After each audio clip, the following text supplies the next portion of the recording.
Let's take a closer look at the sticky header. This is the type of header that stays fixed at the top of the screen while the user scrolls down the page.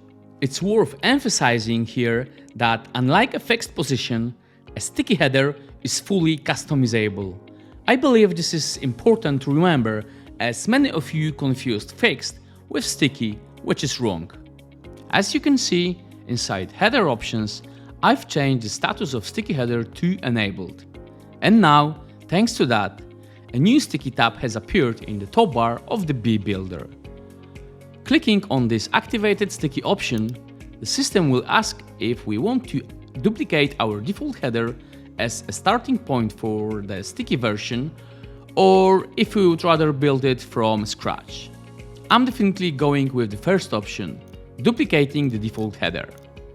One thing I need to do now is replace the logo.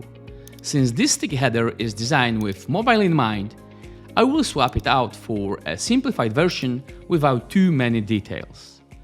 To check if my sticky header works properly, I will need to modify the homepage a bit to make it long enough to scroll.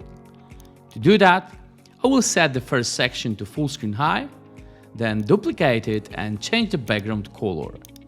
This way, it's easy to see where one section ends and the other begins. Now, let's switch to the front end and refresh the homepage. And there it is. Our sticky header is working exactly as it should. And that's basically it for configuring the sticky header.